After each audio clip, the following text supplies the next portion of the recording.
Olá a todos, sejam muito bem-vindos a mais uma Conexão Viomar. Hoje nós temos o prazer de conversar com Cida Pedrosa, vereadora recém-eleita pelo Recife, poeta vencedora do Prêmio Jabuti de 2020. Cida, seja muito bem-vinda à Conexão Viomar da Bienal Internacional do Livro de Pernambuco. É um prazer conversar contigo. Gratidão, Fábio Lucas, pelo convite. Um prazer enorme estar nesse link direto com a Bienal. Gosto muito do trabalho que vocês fazem pelo livro, pela difusão, pela leitura. Uma honra enorme estar aqui. Gratidão. Que bom. Cida, a gente queria começar te perguntando como é que a literatura entrou na sua vida. Quais foram as primeiras leituras, os primeiros autores que te marcaram e como é que a literatura tomou parte na sua trajetória pessoal e profissional? Bom, Fábio, eu sou leitora desde muito pequenina. Eu aprendi a ler muito cedo com minha mãe, que aprendeu a ler com a tia. Minha mãe nunca foi à escola, mas ensinou todos os filhos a ler. Até hoje eu me lembro, eu sou disléxica e eu me lembro da frase mais difícil da cartilha. Vera é barriguda. E você tinha que dizer todos os Z's, e isso nem cabia na minha boca, nem no meu cérebro, era bem complicado. Mas eu li primeiro pelas histórias de Trancoso, antes de ler, antes dos 6. Eu ouvia muita história de Trancoso. Meu pai era um bom contador de histórias, minha mãe também.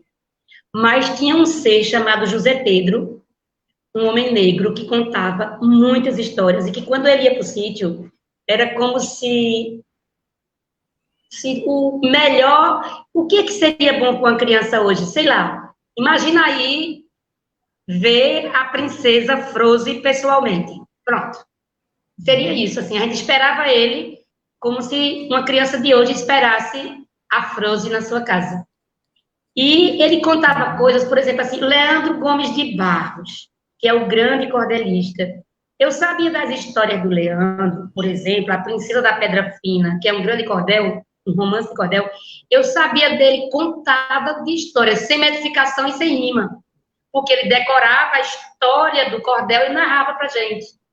Eu conhecia alguns textos, por exemplo, italianos, que eu vi no cinema, com Pier Paolo Pasolini, e ele sabia esses textos. E quando eu descobri de onde vinha, de quem era, eu fiquei impressionada. Então, assim, eu tenho uma história lida e tenho uma história contada na minha vida. Então, a leitura sempre foi fundamental. Ainda hoje é. Eu sou uma leitora voraz. E como é que a leitura teve influência nas tuas definições de carreira, de profissão, de trajetória pessoal? Bom, primeiro eu vim morar em Recife aos 14 anos e fui estudar no Colégio 2001, que fica ali na Rua do Riachuelo. E este colégio era do meu irmão Absolom, que por sua vez, que veio antes, foi o primeiro a vir, nós viemos, fora os 4 mais velhos, todos viemos, 15. Então, vieram, tinha morrido um quando era pequenino, 10 vieram estudar. E muito no esforço de um homem agricultor, que só fez o primeiro ano primário, e dessa mulher que aprendeu a língua tia, que amava o saber. Eles achavam que o saber era a coisa mais importante da vida. E que eles viam no estudo a forma da gente alçar para além da agricultura, da pecuária, do sertão. E aí eu fui estudar no colégio do meu irmão, que contratava, por sua vez, gente muito interessante para dar aula. Então, eu fui aluna da minha irmã Flor Pedrosa, que era professora de literatura, uma mulher incrível, que tem 70 anos, faz esse ano, em novembro, e continua na sala de aula por grande amor, e continua formando grandes leitores na cidade de Petrolina. Aposentada, mas continua na sala de aula, porque ama dar aula. Para você ter uma ideia, na minha sala de aula, tinham eu, Raimundo de Moraes, o escritor e poeta, Cícero Belmar, antes de mim um pouco, o Wilson Freire, e era muita gente da literatura junto. A gente tinha um jornalzinho chamado Eduardo Martins. E depois dela, ela dava primeiro e segundo ano científico. Então, era um encantamento. Depois, a gente pegava no terceiro ano Pedro Américo de Farias. Então, assim, é muita junção de astros da literatura num canto só. Entende? E eu, que já vinha de Bodocó, uma leitora voraz, voraz, porque essa irmã veio estudar aqui e fazia umas caixinhas. Não tinha... O ônibus pegava parte da estrada ainda, de barro, de Salgueiro para lá.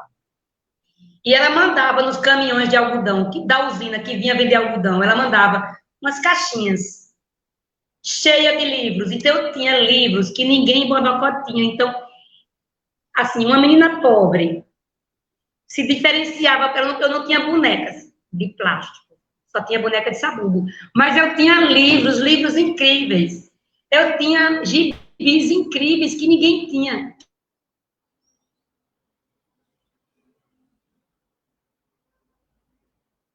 Oi, Cida, deu uma cortada. Tiago está aí. Essa irmã, eu ouso dizer agora, que sempre voltou. Chegamos de volta. Voltou. Foi contigo ou foi comigo que faltou? Foi você que deu uma travada, mas já voltou. Pode continuar. Pois, olha, então é disso que eu estou te falando, assim. Então, a leitura, para mim, além de encantamento, e como é que isso funcionou na minha vida profissional? Eu sempre fiz o exercício da advocacia e da literatura. Isso sempre esteve muito ligado. Eu nunca consigo me apartar onde está a escritora e a leitora e onde está a advogada formada em direito, advogada de trabalhadores e trabalhadoras rurais, onde está a gestora pública. Essas coisas são muito imbricadas comigo, assim. Eu estou no meio de uma reunião bem chata, por exemplo, e vem um verso e eu abro a minha agenda e anoto o verso. Ou eu estou no meio de uma aflição bem grande na gestão pública e está todo mundo assim desesperado e eu digo, gente, vamos conversar um pouco sobre Drummond ou sobre Adélia e as coisas se acalmam, assim, é meio maluco, mas eu sou multifacetada e isso anda juntinho. Da mesma forma, as pessoas perguntam, como é que tu vai ser vereadora se tu é poeta? Essas coisas não se apartam da minha vida, porque tá tudo junto. Eu não sei explicar porquê, mas tá. São características aglomeradas que estão na tua identidade, né, Cida? Adorei aglomeradas. Esta é uma palavra que está hoje muito famosa, aglomeração. É uma aglomeração de características que você tem aí dentro da sua identidade. Agora, você mencionou a importância da leitura e da cultura do livro na educação, muito en passant. Eu queria que você destacasse um pouquinho isso, porque a gente fala muito na formação de leitores no Brasil e isso depende muito da educação, né, Cida? Depende de professores que tenham a disposição e o instrumental para isso, que tenham a condição de distribuir os livros e a leitura de maneira atrativa para os alunos. Queria que você discorresse um pouquinho sobre esse tema também. Eu adoro falar sobre isso. Eu acho que tem o universo da casa, o universo doméstico, o universo da escola e o universo da sociedade. Eu acho que isso é uma responsabilidade tripartite. Você tem o universo da família. Se a família tem condições, a minha era uma família simples, mas me deu toda a condição de leitura. Seja no cordel que meu pai trazia da feira e lia para a gente, e que a gente tinha, por exemplo, Fábio, uma coisa bem bacana, quando você aprendia a ler, você era um leitor quando você conseguia ler um cordel sem gaguejar. Aí você era um leitor. Então, assim, a tarefa máxima na nossa casa era quando a gente conseguia ler um cordel aprumado. Como dizia, agora aprumou. É um leitor. Porque você lê aprumado quando você compreende conteúdo e forma. Não é? Então, quando você consegue compreender o conteúdo, aí você dá a forma que você quer. Então, você aprumava o cordel, você era um leitor. Então, na minha casa, teve isso muito forte. Eu tive a sorte de ter isso em casa, por conta desses caminhos que eu disse. Tive a sorte de ter no colégio e de conviver coletivamente com várias pessoas que amavam a leitura, que eram os escritores. Então, eu acho que é responsabilidade. Eu fiz isso com meus filhos. Os livros lá em casa, os meus livros da década de 90, tem muito livro riscado. Meus pequenos pegavam o livro, rasgavam capa, eu explicava, contava, mas eu nunca afastei o livro. Tem pai e mãe que tem o livro como o objeto distante, criança não pega. Lá em casa sempre foi o contrário, os livros faziam parte da brincadeira. E eu tenho 2 bons leitores em casa. Eu lia toda noite para os meus filhos. Eu lia diariamente, às vezes morta, chegava exausta. Fiquei muito feliz quando aprenderam a ler, porque eu fazia não, aí hoje quem vai ouvir história amanhã? Aí já trocava, e eles liam para mim. E meu filho Francisco, o mais velho, é disléxico feito eu, e tinha mais dificuldade na leitura. E o mais novo era mais desenrolado na leitura. E não tinha paciência com o pobre do Francisco, que ainda era mais velho, mas não lia tão bem quanto ele. E fazia ele estar gaguejando, mamãe. E eu dizia, é o tempo do Francisco. Então, Francisco hoje é um grande poeta. Meu filho mais velho. E essa é uma conquista da nossa casa. Mas ele não só teve a casa, ele teve uma escola, que chamava Colégio Desenvolver, a dona é minha amiga até hoje, a proprietária da época, que tinha um momento leitura de leite. Eles não só entregavam aquele monte de livro para ele comprar, as crianças escolhiam um livro e indicavam para os colegas. Então, essa semana era o livro escolhido por Vladimir. A semana que vem é o livro de Fábio. Então, cada um era propositor das escolhas de leitura.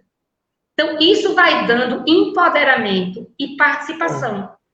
O que é que eu fico triste com as políticas públicas de leitura? Primeiro, alguns colégios empurram qualquer livro, apenas para cumprir.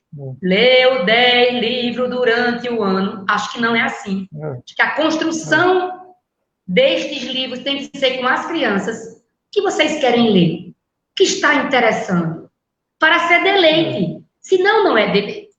E na política pública do município e do Estado, e dos municípios e do Estado, tem que ter essa construção de escuta do professor, dos livros regionais, dos livros locais, de livros que têm a ver com a realidade das crianças. Uma coisa que eu estou defendendo, e vou defender na Câmara de Vereadores, não tem como você não ter nas escolas todas, públicas e privadas, que os paradidáticos, que é os livros de deleite e de leitura, não sejam 50% de autoras e autores que tratem da questão de negritude. Os personagens têm que ter meninas e meninos negros, e tem que ter outros, e outros com negros e brancos, outros só... Porque a gente não pode apresentar para as pessoas apenas o universo branco. Ou seja, todos os meninos e meninas, ou os bichinhos, tudo é... A gente não trata dessa questão. Então, isso é uma proposta minha para a Câmara de Vereadores, é que além, você tem que ter uma política permanente de leitura. Uma escola, o que é que fazem, na maioria das vezes? Põe na biblioteca o que a gente chama professor que está com algum problema. Aí ele vai para a biblioteca. Tem que ter nada quando os professores precisarem disso, viu, gente? Professores, professoras, vocês, se não estão adaptados à sala de aula, odeio esse nome inadaptado, isso não está errado. Se vocês não estão podendo frequentar a sala de aula, tem que haver uma outra forma de vocês colaborarem. Mas não é a biblioteca. Biblioteca é lugar de quem escolhe ir, que ama a leitura e que tem a capacidade de passar esse amor pela leitura. Então, tanto uma professora dessa pode dar um show, se ela amar a leitura, como pode ser um inferno para ela e para os alunos, se ela não amar a leitura. Então, tinha que ter concurso para biblioteconomista.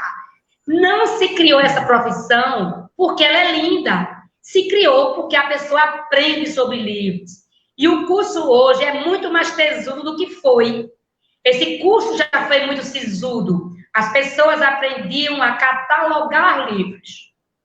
Hoje, as pessoas que saem desse curso saem com essa inovação do encantamento. Então, assim, eu acho que isso tem que ser uma luta para que escolas públicas, privadas, contratem este profissional.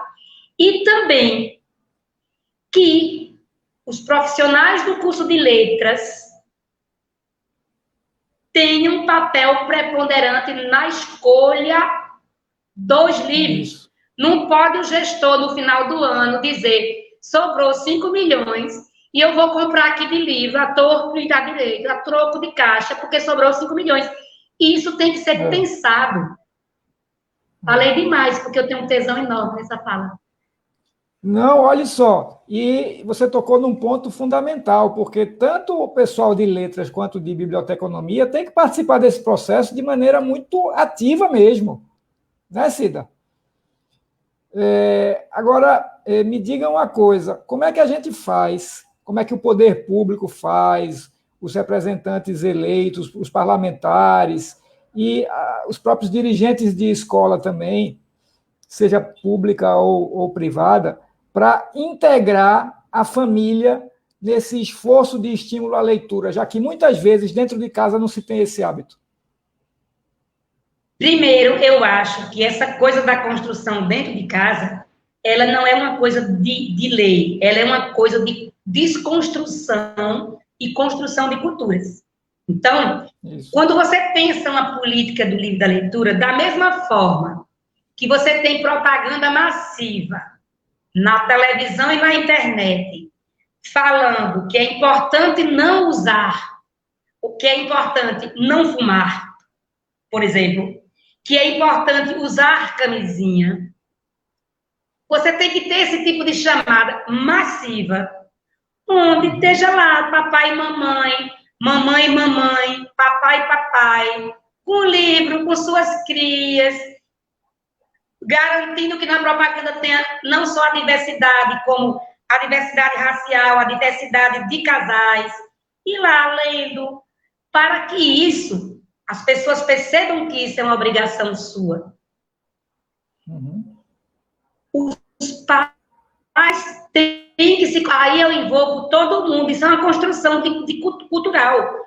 Os padres e os pastores não vão lá batizar, os padres batizam, os pastores não acompanham. Isso tem que ser chamado dentro das igrejas. Ó, papai e mamãe, vocês estão lendo com seus filhos. Tem que criar uma cultura nacional da leitura.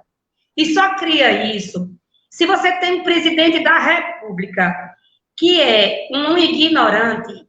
Como é que isso desce para baixo? Se você tem um presidente da República que aparece sentado no parque, lendo com seus filhos, o prefeito e a prefeita, essas questões são emblemáticas.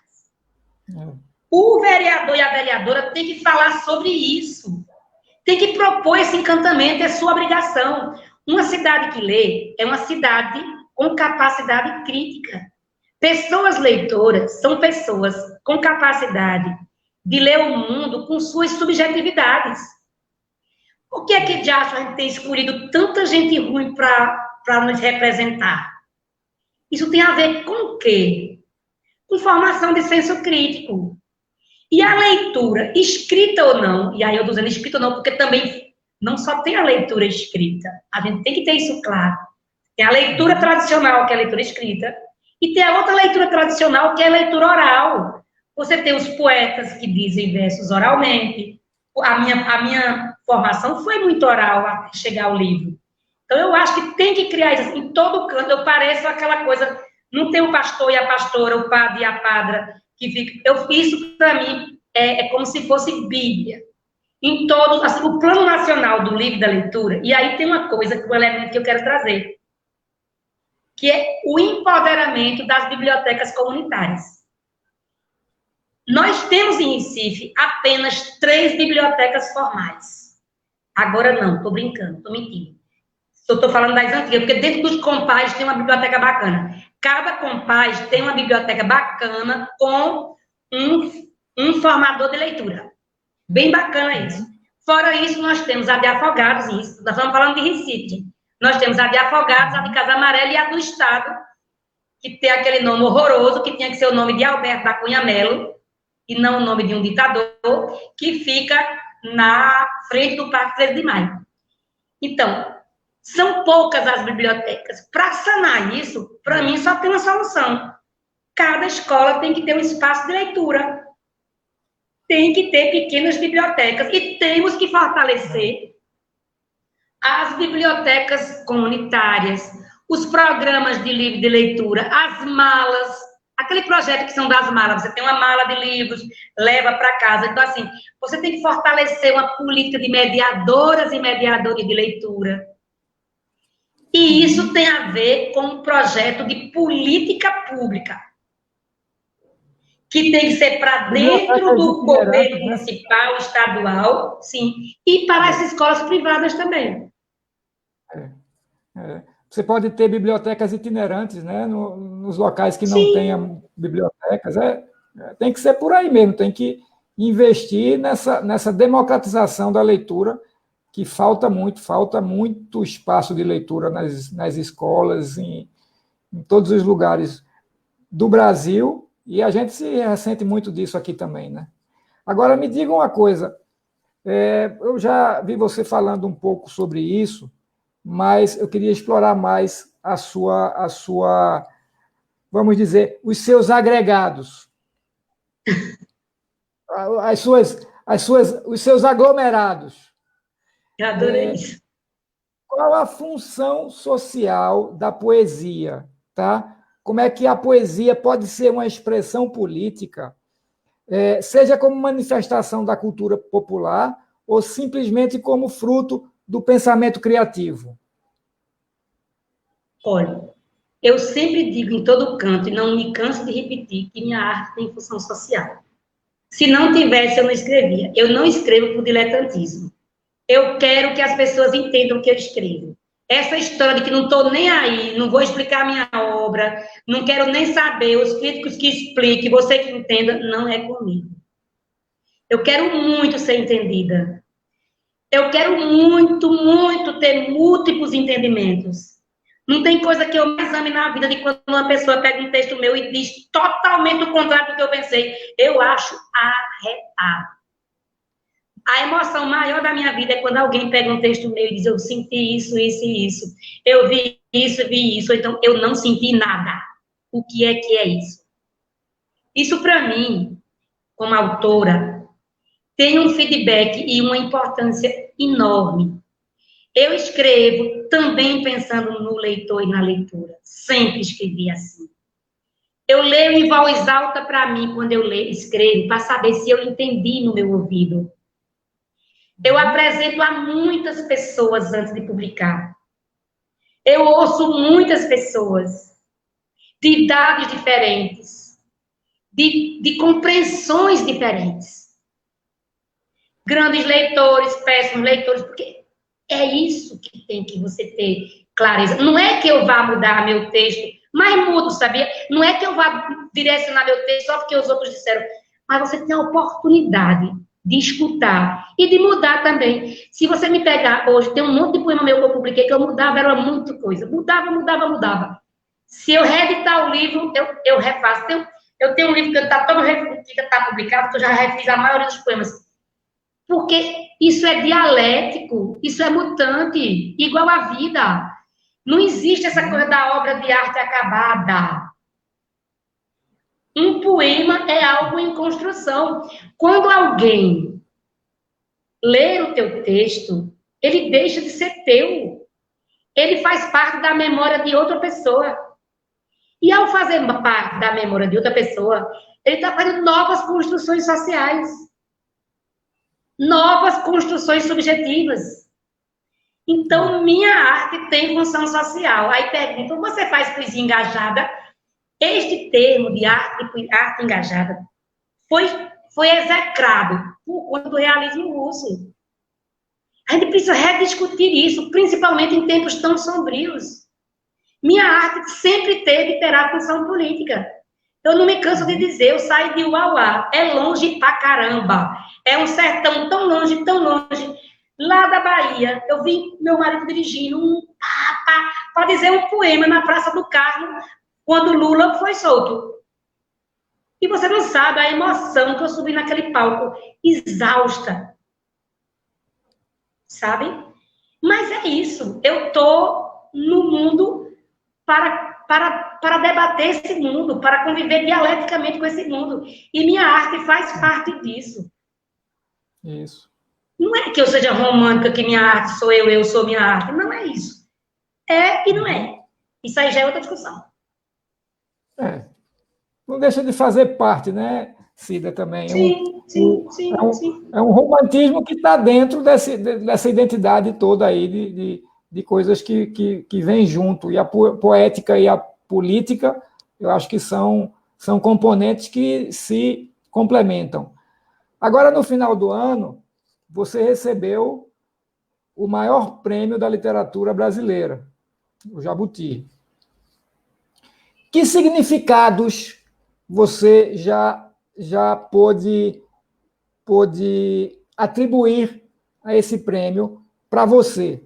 Seja para você em termos de representante, vamos dizer assim, de uma literatura feminina ou de uma literatura nordestina, enfim, que traduções você já tem feito para você mesma desse prêmio tão importante?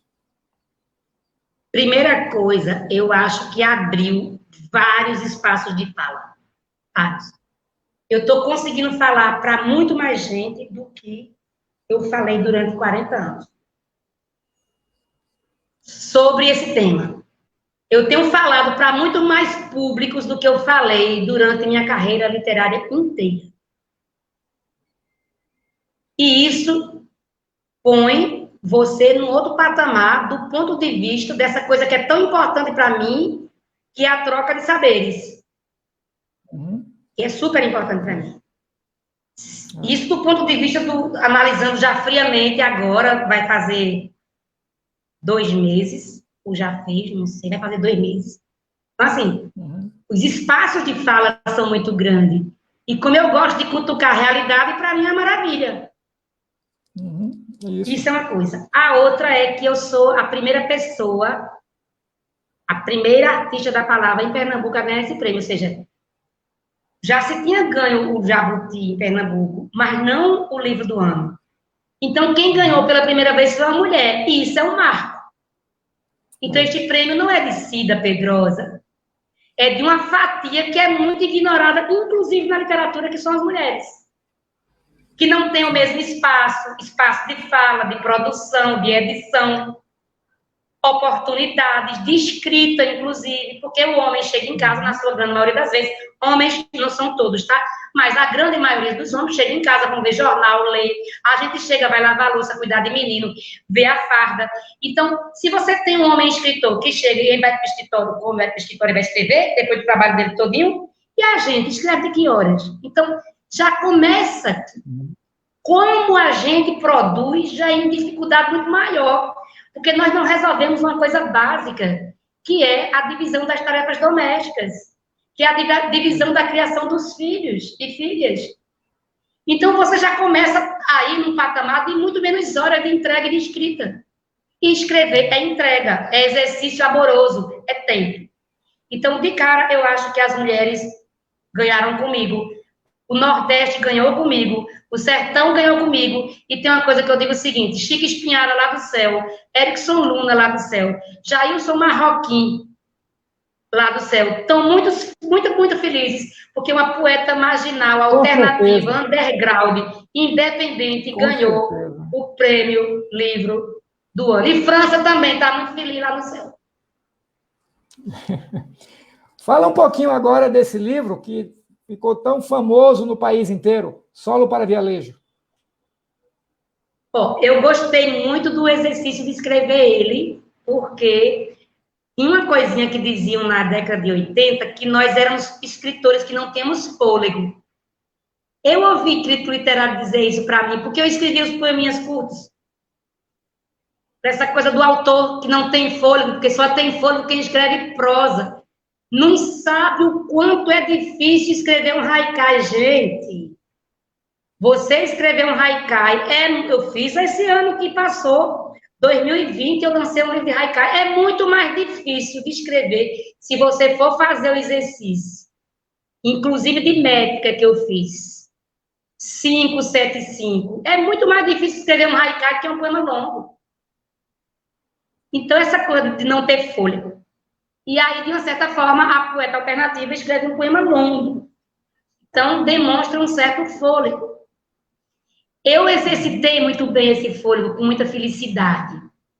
Porque o som é fundamental para mim e o livro tem toda uma estrutura sonora, Fábio. O livro é som do início ao fim. Até porque eu faço uma grande catarse dos sons da minha infância, dos sons dos índios e índias que partiram do mar para o sertão, dos sons dos negros e negras que partiram do sertão abaixo. Então, assim, então tem essa catarse do som. Eu não me cabia dentro do livro. E ao não me caber dentro do livro, eu tive uma necessidade enorme de espraiar a palavra da página. Você abre uma página do solo, nenhuma é igual à outra. Em cada uma tem um brincar. É como se a palavra precisasse se dizer de outra forma, de forma sonora e de forma estética. Estou falando de forma, né? E o conteúdo é uma entrega absoluta, apaixonada às velhas e novas diásporas, porque você tem ali as velhas diásporas, ali construída de forma capitalista, sacana, na escravidão e contra os índios e índias, contra negros e negras, mas você também tem novas diásporas. Quando eu falo, por exemplo, que Edinaldo Queiroz foi encontrar Tio Sam, aí começa a brincar, Tio Sam. Edinaldo Queiroz é um dos grandes músicos da minha terra. É um dos grandes músicos pernambucanos. Na década de 80, foi considerado um dos maiores violonistas do Brasil. E ele fez uma diáspora pessoal para os Estados Unidos, por quê? O negro, grande violonista, não teve espaço aqui. Então, assim, são muitas diásporas que eu falo. E tem uma diáspora minha, pessoal. Tem um canto muito meu. Tem uma diáspora minha, que é essa viagem para dentro de mim, em busca da minha própria identidade, das minhas próprias angústias. É lá para o coletivo e cá para o individual. Acho que é essa mistura que o livro traz também. Que lindo, Cida. A gente está num momento, um momento da humanidade, não é nem um momento nacional, nem local, é um momento da humanidade muito sofrido e muito singular, que é essa pandemia. Eu queria aproveitar também para pegar um pouco da tua observação sobre esse momento que já está bem prolongado, foi quase um ano inteiro convivendo com a pandemia e os efeitos da pandemia, no cotidiano, na vida ao redor de cada um e dentro de cada um. Eu queria saber como é que você tem vivenciado esse momento que a gente está passando. Primeiro, assim, é a maior crise econômica, política, sanitária e também cultural que o Brasil viveu em toda a sua seu jovem tempo, que é um país muito jovem, né? Em sua jovem república. E a angústia maior é você estar vendo isso com um desgoverno. Se você estivesse vivendo isso e tivesse uma política correta, amparando as pessoas, tivesse um governo central que tivesse junto da dor das pessoas, você estaria sofrendo, mas você não se sentia desamparado. As pessoas estão soltas à sua própria sorte. Você tem um governo que diz que um presidente que não vai se vacinar, que trabalha com obscurantismo, que atropela e impede toda a construção dos nossos cientistas que tem a vacina, uma das melhores vacinas hoje testadas no mundo, com 100% de acerto para casos graves. Joga para governadores. Nós só não estamos com 300 mil mortos, porque os governadores e prefeitos, na maioria os governadores todos, mesmo os de direitos, fizeram o seu dever de casa. Mal ou bem, uns melhores, mas o Nordeste deu exemplo nisso. Vários prefeitos, feito o prefeito de Recife, deu exemplo nisso. Senão, nós estávamos jogando pessoas nas valas. Então, a vacina tem que ser uma luta de cada... Assim, a gente tem que estar todos os dias na internet, em casa, no rádio. Vacina já. Não teve direta já. Tem que ser vacina já. Isso de cara. Como eu vivi isso? Eu saí da Secretaria da Mulher no dia 3 de abril para ser candidata. E cheguei em casa, eu disse, eu não posso ser candidata, porque tinha uma pandemia na minha porta. Eu desmarquei mais de 20 reuniões no mês de março, por conta da pandemia. Eu não pude me despedir das pessoas. Eu só fui buscar minhas coisas na secretaria no mês de julho, agosto, quando abriu. Então, assim, e eu cheguei e fiquei estatalada, como diz lá no sertão. Eu me deu aquela depressão terrível, as pessoas, aquelas notícias, o povo morrendo, um desespero. Eu tenho uma irmã alto risco, tenho meus dois irmãos mais velhos, o homem e a mulher, tem efizema pulmonar, eu vou perder meus irmãos tudo e vai morrer tudinho. Deu um desespero, sabe? Meu pouquinho todo vai morrer. E aí foi desse desespero que eu, andando com meu cachorrinho, eu comecei a botar um olhar sobre o Recife sem ninguém. E aí eu estava lendo um livro sobre como escrever haikais e o papel dele. E aí, mais uma vez, a arte me salvou.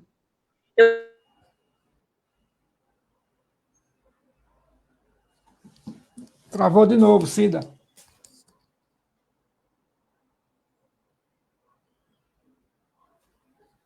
Poderia entender. Chegou? Chegou. A gente ficou na parte bom que é a tudo arte na me hora, salvou. né? A arte me salvou. E aí eu escrevi um livro, que eu tive um prazer, eu escrevi quase 80 haikais e publiquei 40, porque é um livro de quarentena, simbolizando um para cada dia, que é fruto das minhas andanças com o meu cachorrinho Bob Marley. E eu observava, escrevia, mas eu escrevia na maioria das vezes assim, oral. Eu tenho um grupinho chamado Euzinha, que eu mando para mim mesmo as coisas. Aí eu mandava poeminha, fotografava aquele lugar que eu tinha escrito, sobre aquilo que eu tinha escrito. Chegava em casa, eu trabalhava o poema. Alguns ensaios eu fiquei incrível, porque às vezes a médica saía toda certinha, 5, 7, 5. Porque eu tenho os sons na minha cabeça. E 5 e 7 é redondilha menor e redondilha maior, que eu tenho na minha cabeça, porque o repente, primeiro era feito em 5, que chama parcela, depois em 7. Então, os sons estão aqui na minha cabeça. Só é outra forma de escrever. Mas os sons dos 5 e 7 estão aqui na minha cabeça. Então, o som e a métrica. Então, mais uma vez, a arte me salvou, como salvou muita gente, porque quem foi para dentro das nossas casas fazer live de dança, de música, de literatura, de teatro, foram os artistas que estão sofrendo até hoje por a pandemia, porque eles não podem ganhar o seu dinheiro. Então, a arte não só salvou a mim, não.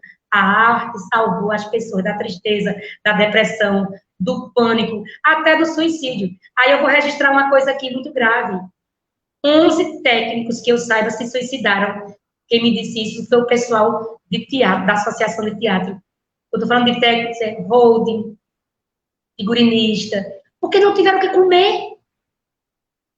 Então, é disso que a gente está falando, os artistas precisam ser acolhidos. A lei Aldir Blanc foi um sopro, que depois um dia eu quero conversar isso contigo, porque eu acho que ela é uma nova proposta de política pública para o futuro. Uhum. É verdade. Abre uma perspectiva diferente, né? É. Ô, Cida, você falou do seu tempo de estrada como escritora. A gente, aproveitando um pouquinho esse lado também, de que forma você tem enxergado nessa trajetória o mercado editorial brasileiro? Como você tem visto as dificuldades para o autor brasileiro se publicar? Como é que o mercado tem se comportado ao longo desses anos? Já vivia uma crise antes da pandemia, quando chegou a pandemia, piorou bastante, seja do lado das editoras, seja do lado das livrarias, e também, claro, sobrando para os autores. Fala um pouquinho dessa questão também. Primeiro, sabe, Fábio, eu já quero aqui fazer um protesto contra o projeto de lei de Bolsonaro que propõe taxar livro. Em canto nenhum do mundo, livro é taxado. Livro tem que ter imposto mais barato ou zero imposto, porque livro tem que ser acessível. Então, quando você tem uma crise no mercado editorial dessa, e você ainda tem um presidente, com um secretário da Fazenda, com o ministro da Fazenda, que manda um projeto de lei que sobretaxa o livro, isso é apostar na ignorância e na maldade, sabe? Então, de cara, eu quero fazer esse protesto. Aí vamos para um mercado que já vinha cambaleando. Nós temos o Amazon, que põe... Nós temos 3 pernas aí. Você tem a perna de quem edita, que são as editoras, sejam elas grandes editoras estatais, pequenas editoras, cooperativas.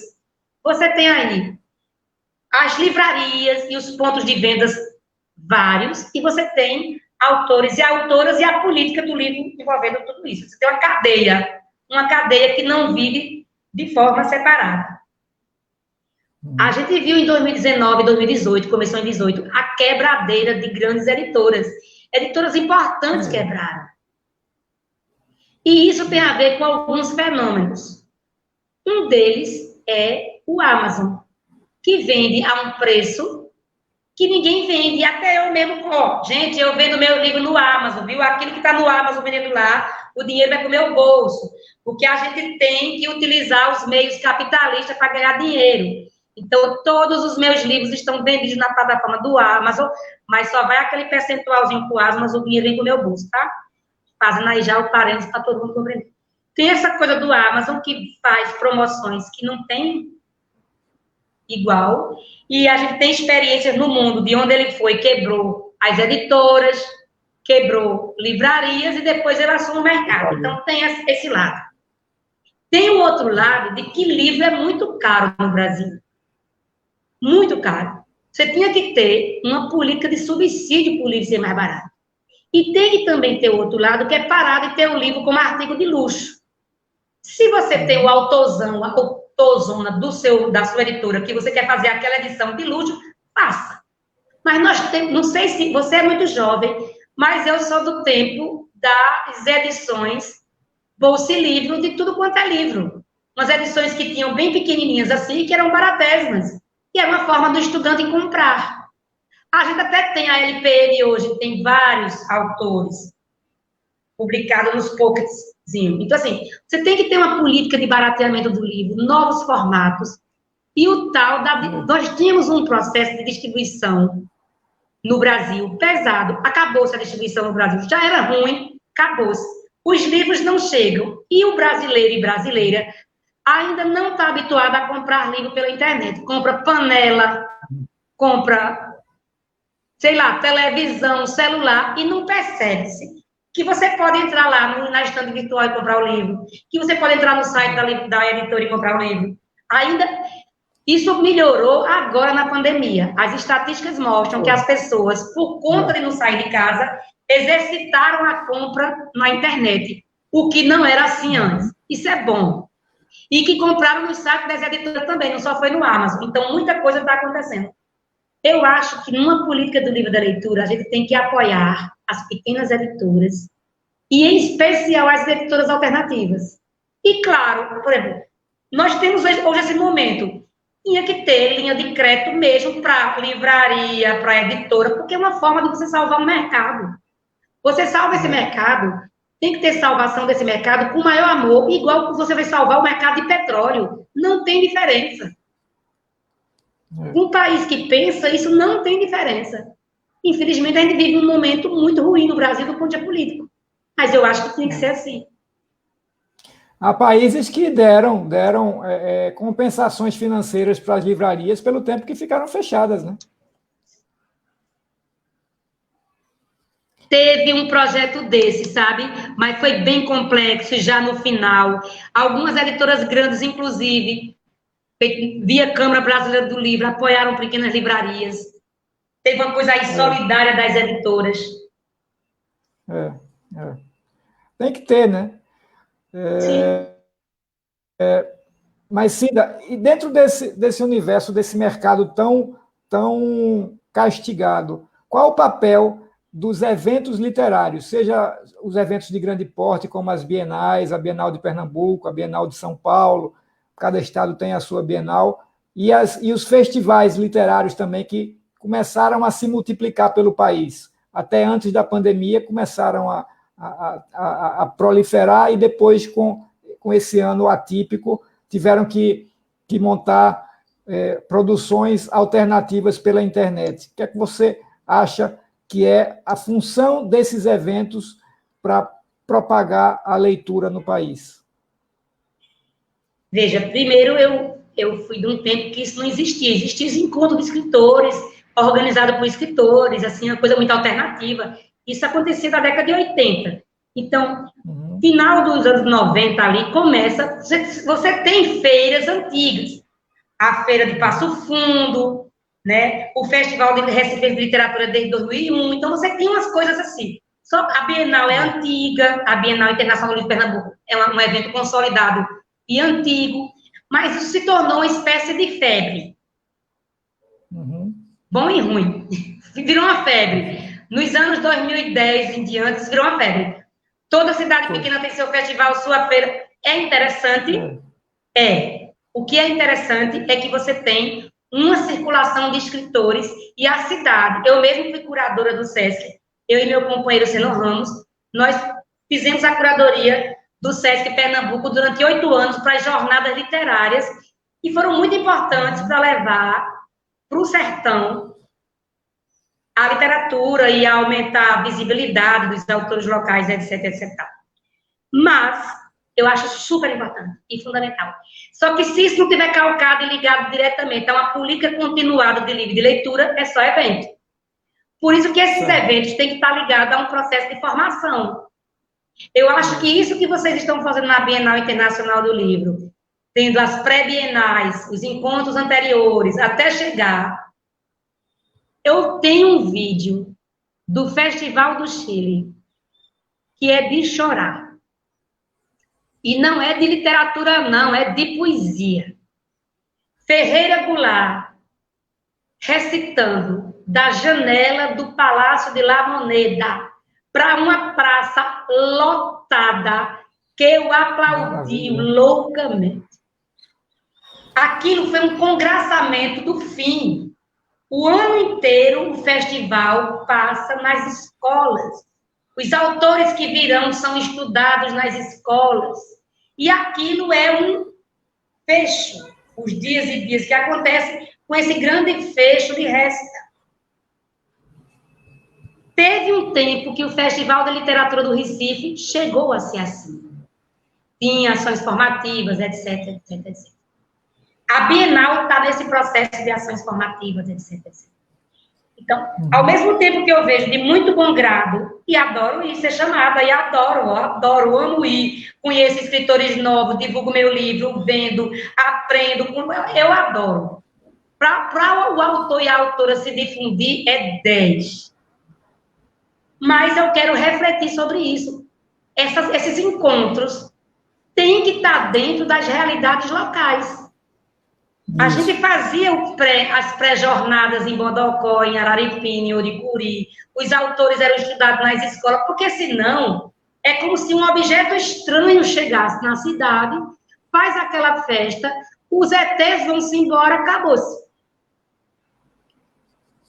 É isso. Ô, Cida, e vamos aproveitar, então, esse momento para anunciar aqui que você foi escolhida como a grande homenageada da Bienal do Livro de Pernambuco em 2021. Eu queria parabenizar você, não apenas pelo prêmio, não apenas pela nova função na Câmara de Vereadores do Recife, mas também pelo seu trajeto tão bonito na literatura pernambucana e brasileira, que é isso que faz com que você tenha sido escolhida pela organização da Bienal como a grande homenageada da edição desse ano. Eu queria saber como é que você se sente, e eu acho que você já falou um pouquinho aí, deu uma prévia, deu uma colher de chá de como vai ser a sua atuação voltada para o estímulo da literatura no Estado, né? Eu tô bestinha. Eu tô bestinha, sabe por quê? E emocionada também, porque, assim, você conhece um pouco minha trajetória, então, assim, é como se é uma imagem comum, o que eu vou dizer, mas eu não tenho outra. Lá no sertão, a gente semeia a terra, o tempo inteiro, chove um pouco, a gente semeia. Chove outro pouco, a gente semeia. Às vezes a gente consegue colher lindas safras. Às vezes a gente perde tudo no meio do caminho. Às vezes a gente colhe só um pouquinho. Então, eu me sinto hoje, com esse convite da Bienal, com o Prêmio Jabuti, uma mulher que durante 40 anos semeou a terra árida, porque a terra de semeadura da literatura, ela é árida. Quando Cabral diz que é a luta de facas e de pedras, não é simples.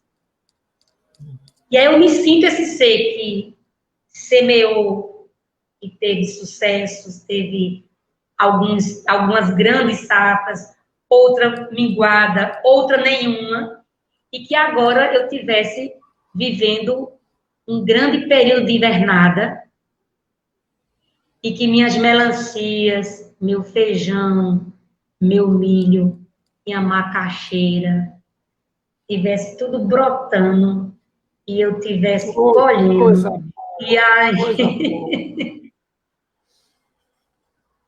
Maravilha, Cida. Coisa boa. E olhando para esse ano de Bienal, mas também de mandato na Câmara, de retomada alguma atividade cultural mais intensa e econômica também, com a vacina sendo aplicada nos brasileiros. Quais são teus planos para esse ano? Você está escrevendo algum livro? Enfim, o que é que você pode adiantar para a gente do que você vê no seu horizonte esse ano? Eu vou dizer, mas eu quero agradecer a toda a turma da Bienal. Guilherme Robalinho, você é fera, te amo, tá? Amigo de tanto tempo. Fábio Lucas, gratidão. Deixa eu ser quieto, tá? Robalinho, te conheço desde quando tu produzia o Circo Voador. Gratidão, amigo de luta. Reconhecimento grande. Sou a primeira mulher, viu? Tô bestinha de novo. O que é que eu tô fazendo? Eu estou escrevendo 3 livros ao mesmo tempo, que isso é um problema na minha vida. Eu nunca escrevo um livro só também. Oh, que bom! Eu nunca escrevo um livro só. Eu tenho um livro de contos inacabado que eu preciso terminar. E conto sempre tem que ter mais fôlego. Fôlego do ponto de vista do tempo. Não é fôlego da escrita, é do tempo de dedicação.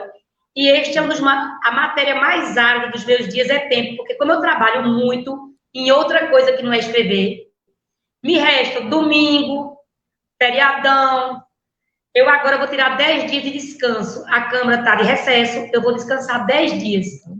Faz mais de 10 anos que eu não tiro 30 dias de férias. Então, eu sou um ser à beira de um troço de cansaço. Então, assim, eu tenho um livro de poemas bem curtos, e tem um livro que é uma mistura muito... Eu não sei se é poesia ou prosa ainda não, depois eu vou saber. É uma coisa muito misturada, muito híbrida. E eu estou pensando que eu vou me agarrar, inicialmente, nesse livro híbrido de prosa e poesia, para ver se eu dou uma terminada até agosto. Aí depois me agarro com os outros. E tenho também um projeto de escrever em cordel, em literatura popular, o encontro de Teresa Costa Rego com Frida lá no céu. Que maravilha! Que maravilha! Que bela ideia! Ô, Cida, Queria te agradecer pela conversa, mais uma vez te parabenizar por tudo, e a gente se encontra esse ano, com certeza, na Bienal e durante alguma ocasião que essa pandemia nos permitir, viu? Muito obrigado mais uma vez. Gratidão.